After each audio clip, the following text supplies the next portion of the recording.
Dieu soit béni. Amen. Quand je suis rentré dans cette église, je faisais à peu près 45 kilos. Je sortais des rives de la toxicomanie. Et puis je suis rentré comme ça. Des jeunes m'ont parlé de Jésus. Je n'avais pas envie de me donner à Jésus. Mais Dieu avait un plan. Nous, on n'a pas de plan, lui, il en avait. Et puis, la parole de Dieu a touché mon cœur. J'avais tellement besoin de Dieu. En peu de temps, je m'étais vraiment enfoncé dans tout ce qui était les narcotiques, la drogue, etc. Et Jésus m'a délivré. En 89, j'ai pu commencer à chanter des cantiques avec l'église. Je dirigeais les chants. En 93, j'ai apporté mon premier message. Je m'en souviendrai toujours.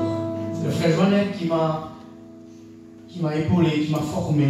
C'était toujours mon pasteur et encore aujourd'hui, il est mon ancien. Pas de problème en respectant tous les autres frères. Et puis en 94, nous partons aux études bibliques. Et puis 25 ans de ministère aujourd'hui.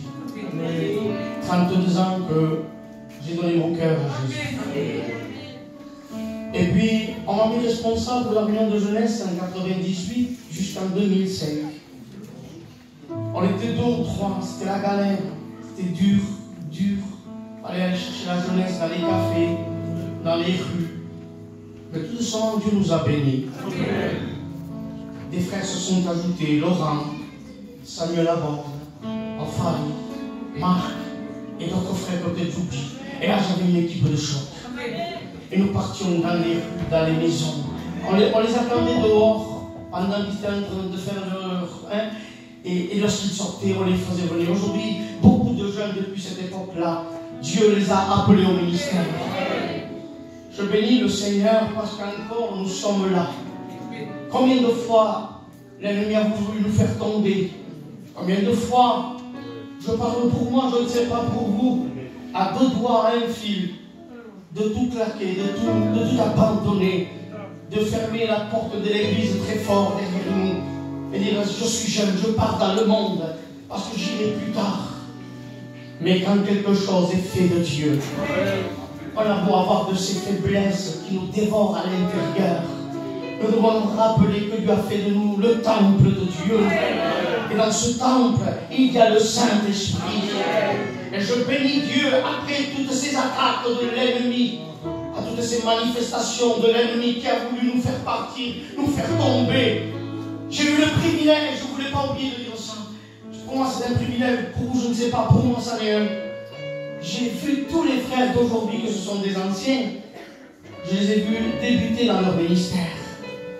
J'ai vu Paca, Paul, Néné, Meka, tous les anciens aujourd'hui qui ont plus de 30 ans de ministère.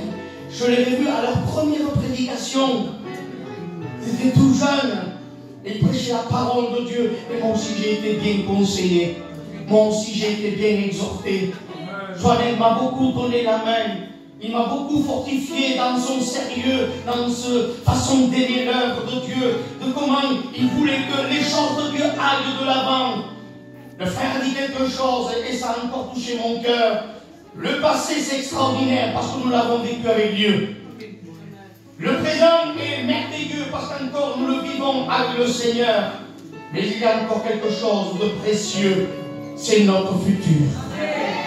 Et Dieu, il est le Dieu de notre passé, le Dieu de notre présent et le Dieu de notre futur. Amen. Alléluia. Alors que Dieu vous bénisse, que Dieu vous donne des forces, que Dieu soit toujours avec vous. Ne perdons pas courage, n'écoutons pas la voix de l'ennemi qui veut nous écarter de la présence de Dieu. Mais nous avons une espérance, l'espérance du chrétien. Je sais qu'un jour mes yeux verront Jésus. Amen. Que Dieu vous bénisse.